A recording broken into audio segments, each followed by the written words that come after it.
There comes a time in history when a nation must pause, look at the road it's traveling, and ask itself, are we rising or are we crumbling from within? Nations do not fall in one night. They collapse piece by piece, value by value, truth by truth. The fall is rarely sudden. It's often the silent erosion of morality, the compromise of conviction, and the celebration of deception. We've seen this before. History has written the story in bold letters with names like Rome, Babylon, and yes, Germany under Hitler. These were nations that were powerful, advanced, and feared. Yet their downfall was not because of lack of wealth or armies. It was because they turned their back on God. And when that happens, power turns to pride, pride turns to perversion, and perversion turns to destruction. Today, America stands at a crossroad. Leaders rise promising greatness. But the question is, greatness by whose standard? Is it God's standard or is it man's? Because if it's not rooted in truth, it is doomed to fail no matter how strong the economy looks or how loud the crowds shout. When people begin to idolize a leader, they unknowingly shift their trust from the eternal to the temporary. A leader, no matter how powerful or charismatic, is still human, frail, limited, and prone to error. History has shown us that when nations place their hope in a single person, they set themselves up for disappointment because no man can carry the weight of salvation or the destiny of a people. Idolizing a leader replaces faith in God with faith in flesh, and flesh can never deliver what only the divine can provide. Idolatry does not always look like bowing down before an idol. Sometimes it looks like blind loyalty, defending wrong as if it were right simply because it comes from the mouth of the one exalted. When voices begin to silence truth for the sake of protecting an image, a dangerous exchange has taken place. Leaders who are idolized often feed off the praise and use it to manipulate. But the true cost is paid by the people who forget the higher calling of righteousness. The danger of idolizing a leader is that it distorts discernment. People begin to lose their ability to distinguish between truth and lies, right and wrong, light and darkness. Their sense of judgment is clouded because the leader becomes the standard instead of God's word. When this happens, a nation finds itself applauding corruption, celebrating deception, and normalizing immorality because their allegiance is misplaced. Idolatry creates dependency. When people rely on a man to provide what only God can provide, they lose their spiritual backbone. Leaders then become gods in the eyes of the masses, and the people forget that power ultimately belongs to the Creator, not to any man. This dependency enslaves people to the moods, decisions, and failures of their leaders, making them vulnerable to oppression without even realizing it. Another danger is that idolizing leaders blinds nations to accountability. When a man is elevated beyond question, he is treated as untouchable. Criticism becomes forbidden, and truth is drowned in adoration.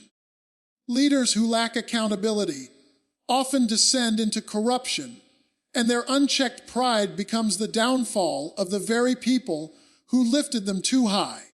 Nations collapse not only because of corrupt leaders, but also because of blind followers who refuse to confront wrong.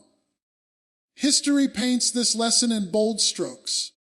Powerful leaders have risen in times past, promising prosperity and greatness. Yet when they were worshipped instead of held accountable, destruction followed. They may have united people temporarily, but because they replaced God as the source of hope, the end was always ruin. Idolizing leaders leads nations into repeating cycles of downfall, because the pattern of misplaced worship has never produced lasting strength.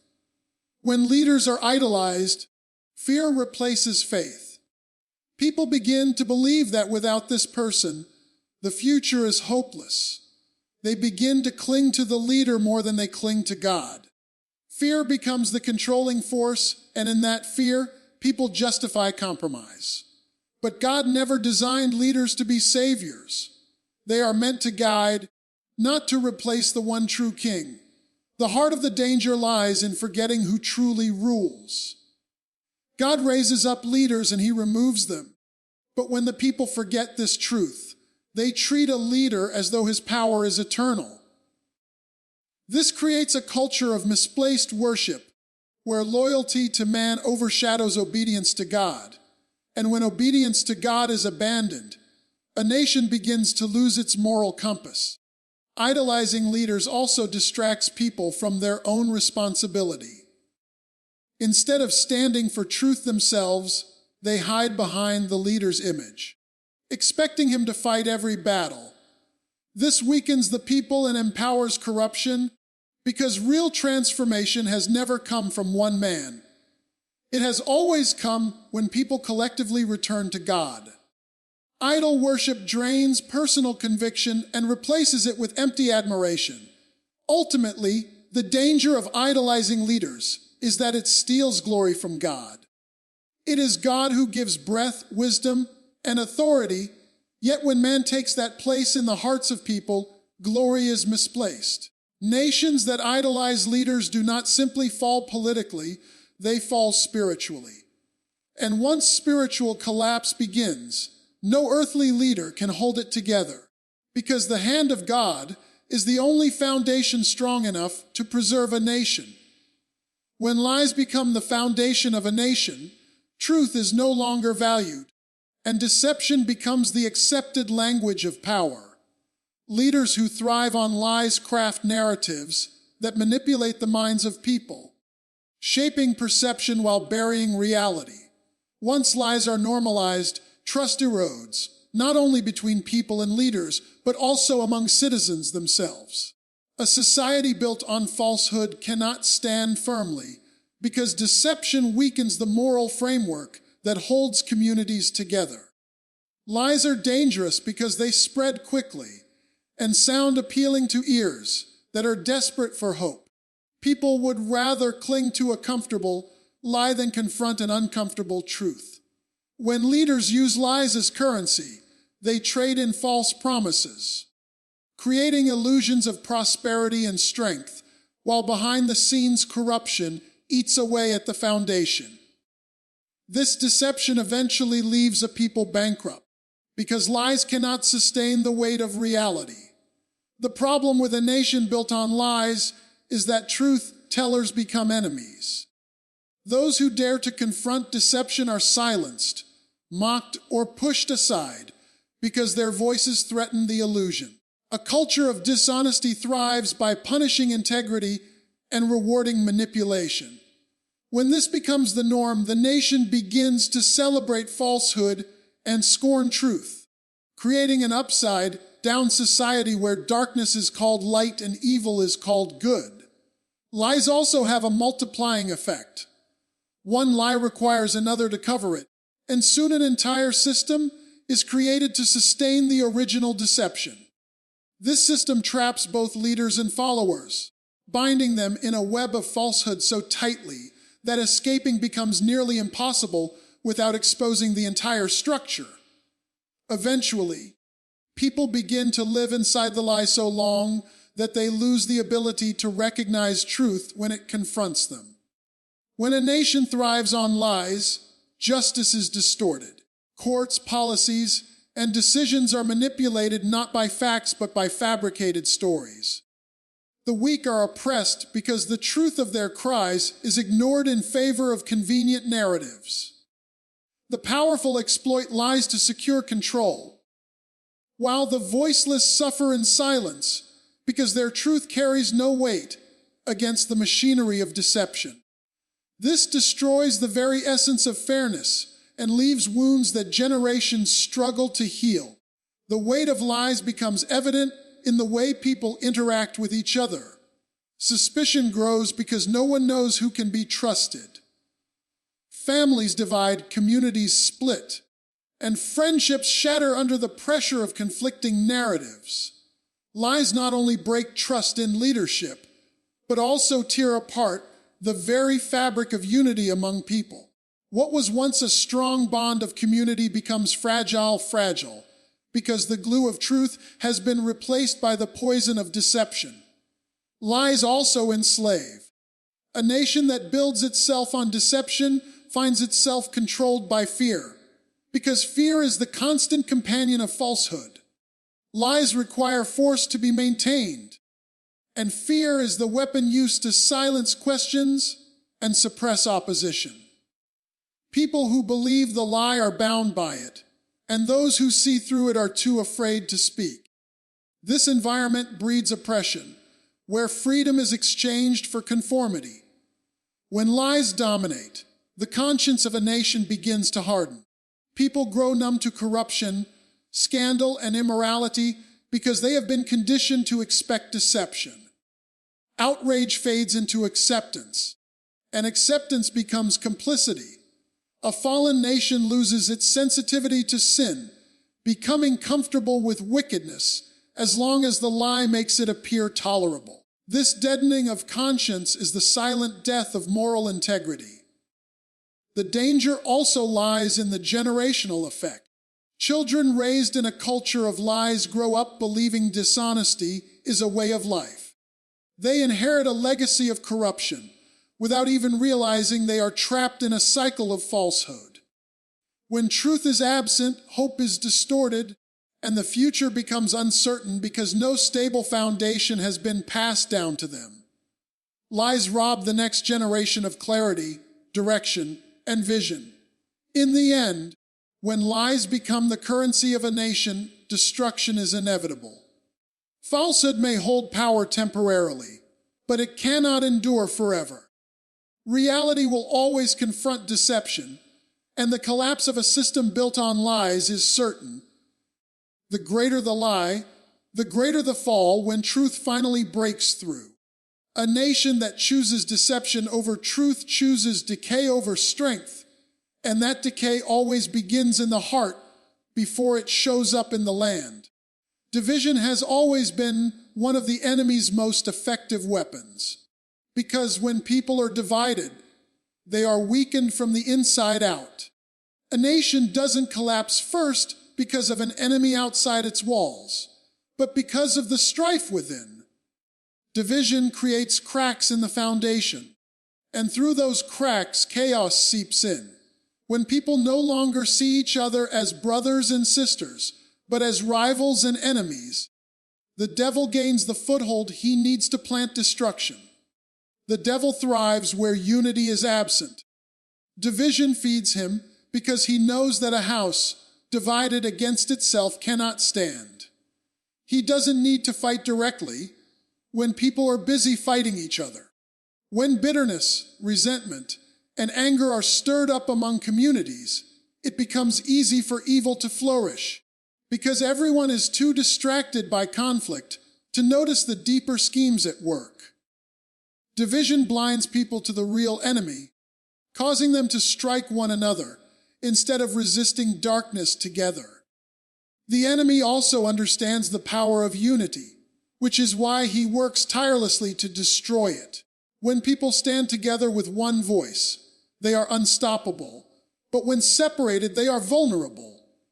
Division weakens marriages, families, churches, and nations. It turns allies into adversaries and friends into foes. The devil doesn't always have to attack with force. Sometimes, all he has to do is whisper lies that provoke misunderstanding, suspicion, and mistrust until unity falls apart. Division is dangerous because it thrives on pride.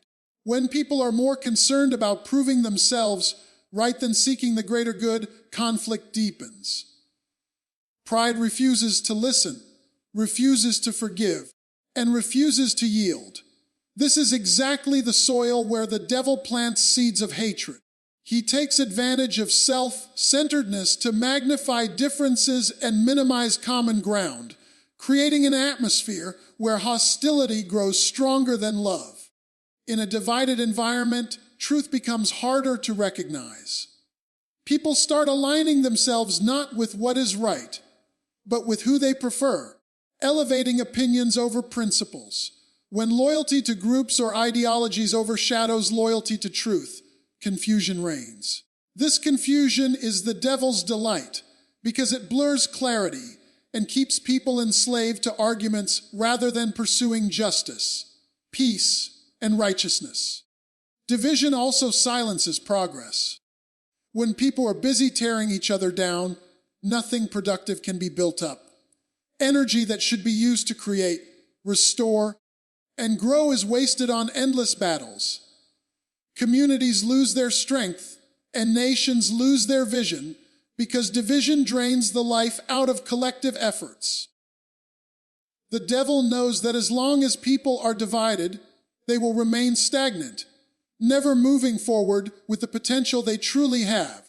The enemy magnifies small differences until they become major fractures. What begins as a disagreement can escalate into hatred when fueled by gossip, slander, and unforgiveness. Instead of addressing the root, people fight over symptoms while the deeper wound festers. The devil exploits this distraction, ensuring that the true issue remains unhealed while division widens the gap. Division also isolates people. When strife enters relationships, individuals withdraw, communities fragment, and loneliness sets in. Isolation makes people even more vulnerable because they lose the strength that comes from support and togetherness. The enemy loves isolation because when people are cut off from one another, they are easier to manipulate and defeat. Division feeds fear. When communities are torn apart, fear of the other side intensifies. Suspicion becomes the filter through which everything is seen, and soon people live with walls around their hearts and minds. Fearful people are easily controlled, and the devil uses that fear to keep people locked in cycles of hostility. The deeper the division, the stronger the fear. And the stronger the fear, the greater the control darkness has over the land. Ultimately, division robs a nation of its strength, families of their harmony, and individuals of their peace. It becomes the devil's playground, where anger, confusion, and mistrust run rampant. The more people fight each other, the more the real enemy advances unnoticed. Division disguises itself as passion or loyalty, but its true fruit is destruction. Where there is division, there is disorder. And where there is disorder, every kind of evil finds room to thrive. Pride has always been the downfall of nations, leaders, and individuals alike because it blinds people to their own weakness while convincing them they are untouchable. Pride whispers lies of invincibility, making people believe they cannot fall, but history has proven time and again that when pride is lifted high, collapse is not far behind. Pride places the focus on self instead of on truth, on image instead of on integrity, and on control instead of humility. The higher pride builds its tower, the harder the fall when it crumbles. Pride is dangerous because it refuses correction. A humble person can learn, grow, and adjust when wrong, but a prideful person resists any voice that challenges their perspective. When correction is silenced, error multiplies. Pride closes the ears to wisdom, closes the heart to conviction, and blinds the eyes to danger. It pushes people further from safety and deeper into destruction because it convinces them they don't need help, even when help is the very thing that could save them. Pride also distorts reality. It inflates self-importance while shrinking the significance of others. A prideful leader sees themselves as the answer rather than recognizing their dependence on something greater. A prideful nation begins to believe it can survive without morality, without justice, and without accountability. When pride dictates the vision, truth is ignored, and the path chosen always leads downhill toward collapse. The deceptive power of pride is that it makes people think strength is found in domination when true strength is found in humility. Pride strives to be above everyone else, to prove superiority, to demand recognition. Yet, in chasing after glory, pride sets up its own destruction. Because when people elevate themselves too high, they forget the foundation holding them up, and eventually, the weight of arrogance causes the collapse of everything they've built. Pride hardens hearts. It prevents forgiveness, fuels grudges, and stirs resentment. When pride takes root, reconciliation becomes impossible because no one is willing to admit wrong or extend grace. This hardening weakens relationships, splits families, and divides nations. Pride makes it easier to destroy than to rebuild, easier to point fingers than to seek unity, easier to justify sin than to repent from it. A hardened heart leads straight to destruction because it cannot yield to wisdom or truth. Pride thrives in power. It grows stronger the more influence and authority a person or nation has, convincing them they are above accountability. But history shows that the mightiest empires have fallen not because of enemies outside, but because of arrogance within. Pride blinds those in power to their own corruption until the collapse is unavoidable. Power without humility becomes poison, and the greater the pride, the greater the destruction it brings. Pride also silences dependence on God. It convinces people they are the source of their success, the architects of their own strength, and the authors of their own destiny. When people exalt themselves to the position only God deserves, destruction follows swiftly. Pride dethrones God in the heart and enthrones self, but a throne built on ego will always shatter under the weight of reality. Pride creates a false sense of security. It makes people think they are too strong to be broken, too wise to be deceived, too powerful to be defeated. But the very moment pride convinces someone they are safe, they are at their most vulnerable. False security blinds them to the cracks forming beneath their feet until the ground gives way. What seemed like strength was actually weakness hidden behind arrogance. Pride magnifies division. It refuses to compromise, refuses to listen, and refuses to humble itself for the sake of unity. It thrives on comparison and competition, always needing to be first, always needing to win, always needing to appear superior. This obsession with self leaves destruction in its wake, because pride cannot coexist with harmony. Where pride rules, peace is absent. And where peace is absent, destruction waits.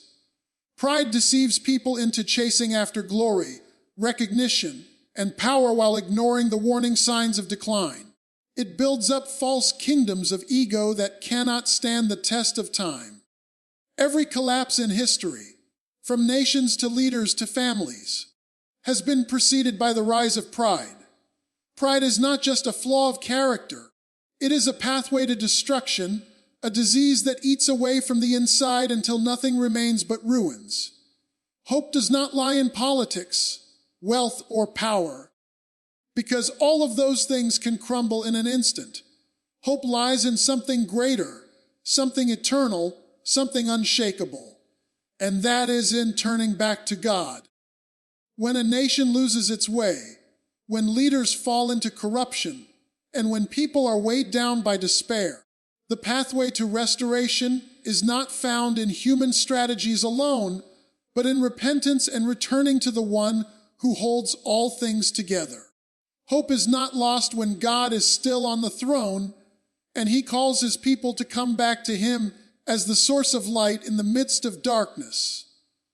When people return to God, they exchange their own limited strength for his limitless power. Human solutions may temporarily cover problems, but God heals at the root. Returning to him means acknowledging that human wisdom alone cannot solve spiritual issues, and many of the crises faced today are at their core spiritual problems. Brokenness in families, division in communities, corruption in leadership, all find their solution in hearts that humble themselves and turn back to the one who can restore what pride and sin have destroyed. Returning to God is more than just religious practice. It is about relationship. It means surrendering control, laying down pride, and admitting the desperate need for His guidance. It requires humility, because only the humble can see their need for God. When people reach the end of themselves, when their own strength runs out, that is when they are most ready to find hope in Him. His arms remain open, waiting for the return of those who have wandered far, offering grace instead of judgment, restoration instead of rejection. The power of returning to God is seen in the way it revives hope where hopelessness once lived. A nation can be on the brink of collapse, yet revival can spring forth if the people choose to humble themselves and seek His face.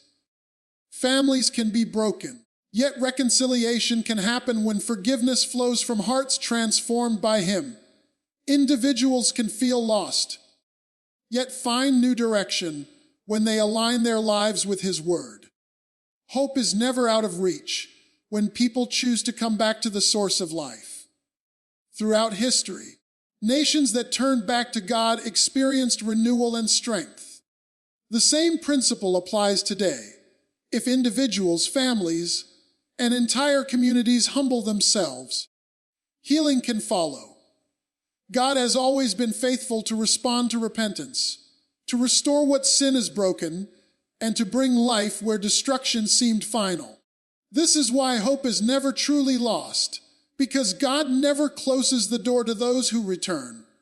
Returning to God also means rediscovering peace. The world offers temporary fixes that leave people restless, but His presence brings a peace that surpasses understanding.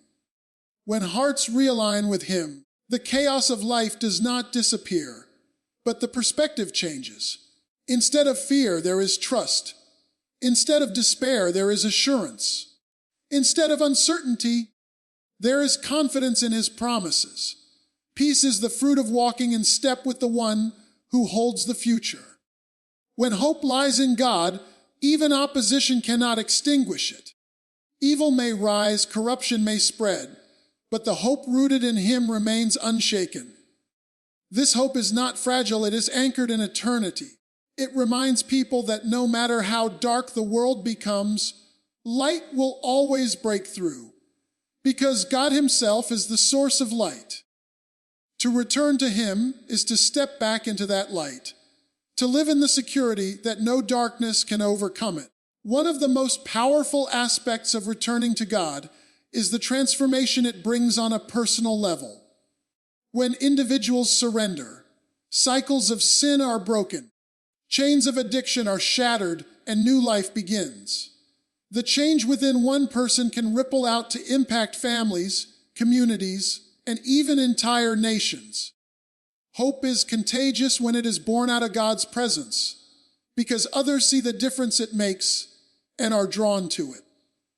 Hope in God also restores vision.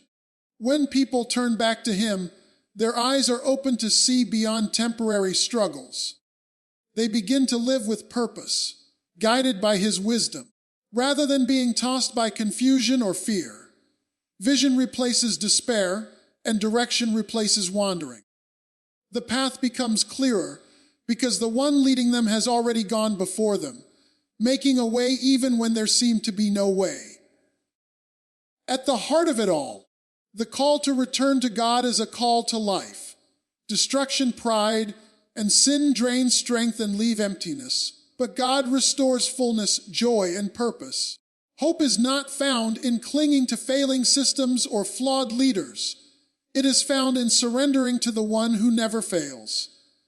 The invitation is always there, and the promise remains that when people return to Him, hope will rise again, no matter how dark the world around them becomes. When truth is abandoned, destruction soon follows. A society that turns its back on truth becomes vulnerable to deception, and deception is always the devil's weapon to enslave minds and blind eyes. Lies do not simply distort facts, they shape culture, corrupt morals, and harden hearts against righteousness. When truth is no longer the foundation, People build their lives and their systems on sand, and collapse is inevitable. Truth is not something that changes with popular opinion or political shifts. It is not based on personal preference or cultural trends. Truth is anchored in God's word, and it stands eternal. When a nation moves away from this foundation, chaos begins to reign. People become their own authority, and when everyone believes they have the right to their own version of truth, unity shatters and destruction soon follows. The most dangerous part of rejecting truth is how subtle it begins. Lies creep in quietly, dressed in appealing language, often disguised as freedom or progress. Yet over time, these lies enslave instead of liberate. They create bondage in the mind, division in relationships, and rebellion in the heart. When truth is silenced, deception thrives, and with deception comes destruction that is both personal and national. History proves again and again that nations that reject truth eventually fall. When leaders manipulate truth for power, when people tolerate lies for comfort, when justice is twisted by deception, the collapse is not far away. Truth is the guardrail that keeps a people from plunging into destruction, and when that guardrail is torn down, the fall becomes inevitable. On a personal level, abandoning truth leaves individuals vulnerable to despair. Without truth, there is no stability. Without truth, decisions become reckless, values become corrupted, and hope becomes fragile. Truth provides the anchor that holds steady in storms. Without it, people drift aimlessly, chasing shadows that can never satisfy. But when truth is embraced, strength follows. It cuts through lies, exposing deception for what it is. Truth liberates the mind, heals the heart, and restores integrity. It brings clarity where confusion once reigned. It builds a foundation that storms cannot destroy. To walk in truth is to walk in freedom, while to abandon truth is to walk toward destruction. The enemy fears truth because truth exposes him. Lies can only thrive in darkness, but truth brings light, and where there is light, deception loses its power. This is why the battle for truth is always intense. It is not merely a cultural fight, but a spiritual one. To stand for truth is to stand against destruction, because lies are the path to ruin, while truth is the path to life. Even when truth is unpopular, it remains unchanging. Society may mock it, leaders may twist it, and people may try to silence it, but truth cannot be destroyed. It stands as a shield, a sword, and a refuge for those who cling to it. When everything else is shaking, truth is the rock that remains unshaken, and those who stand upon it will endure. Destruction comes when truth is forsaken, but restoration begins when truth is embraced again. A nation can return to strength if it returns to truth. A family can find healing when it lives by truth. An individual can rediscover purpose when they choose truth over lies. Truth is not just an idea. It is the very breath of God, and to align with it is to align with life itself. So when deception seems to dominate and destruction feels inevitable, there is still hope if people will return to truth. Lies enslave, but truth sets free. Lies destroy, but truth rebuilds. Lies divide, but truth unites. And no matter how far a people have fallen, no matter how broken they have become, the moment they return to truth, the seeds of restoration begin to grow again. When fear governs a nation, freedom is already lost. Fear is not just an emotion. It is a weapon the enemy uses to control minds, silence truth, and keep people in bondage. A fearful people will surrender rights, abandon convictions, and even bow to lies just for the illusion of safety. That is why fear must never be allowed to take the throne of the heart or the throne of a nation. Fear distorts reality. It magnifies problems while minimizing faith. It makes giants look unbeatable and challenges look impossible. Fear whispers defeat before the battle has even begun. It causes people to see enemies where there are none, and it blinds them to the strength God has already given. A society driven by fear will never rise to its full potential because fear paralyzes progress and weakens courage. Throughout history, leaders who weaponized fear controlled people with ease. They spread narratives of hopelessness, division, and danger until the people became too afraid to think, too afraid to resist, too afraid to stand. Fear is always the devil's counterfeit power. It looks strong, but it only has authority when it is obeyed. Faith, however, breaks the grip of fear. Faith does not ignore challenges, but it faces them with confidence in a God who is greater.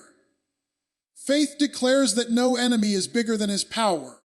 Faith speaks peace in the middle of chaos, courage in the face of danger, and victory in the midst of battle. Faith sees beyond what fear magnifies and clings to the promise of what God has already spoken. A nation that bows to fear will crumble, but a people who rise in faith will endure. Fear divides communities, but faith unites them. Fear silences voices, but faith empowers them. Fear breeds destruction, but faith births restoration. When individuals choose faith over fear, they refuse to be manipulated by lies and instead stand firmly on the truth that cannot be shaken. Fear will always show up when destiny is near. It is the enemy's last attempt to keep someone from stepping into the calling placed on their life. But the presence of fear is also proof of the potential within. If there were no threat to the kingdom of darkness, fear would not rise so strongly. The louder fear roars, the closer victory already is. To overcome fear, people must remember who fights for them. They must lift their eyes off the storm and fix them on the one who calms the seas. Courage is not the absence of fear. It is choosing to move forward despite it. Every time fear is resisted and faith is chosen, strength grows deeper, boldness rises higher, and destiny moves closer. The enemy thrives in fear because fear keeps people small, but faith breaks chains and opens doors. Fear says you cannot. Faith says God already has. Fear says it's over. Faith says it's just the beginning. Fear says retreat. Faith says advance. And once faith rises, fear has no choice but to flee, because fear and faith cannot rule the same heart. Even in the darkest seasons, faith produces light that fear cannot extinguish. While fear enslaves, faith liberates. While fear weakens, faith strengthens. While fear destroys, faith rebuilds. This is why God calls his people again and again not to be afraid, because fear does not come from him. Instead, he gives power, love, and a sound mind to overcome every lie of fear. So when fear surrounds a nation, when fear tries to grip a family, when fear whispers to an individual that they cannot endure, it is the moment to rise in faith. Fear is the enemy's tool, but faith is God's weapon. And faith always wins because it connects people to a power far greater than themselves, a power that cannot fail, a power that carries them through every storm. So yes, America faces a dangerous crossroad. And the comparisons to history are not accidental. They are warnings written in the blood of generations past. The lesson is simple: do not worship men. Do not bow to lies, do not embrace division, and do not walk in pride. A nation that forgets God is a nation preparing for its fall. But a nation that returns to him, even in the midnight hour, can rise again.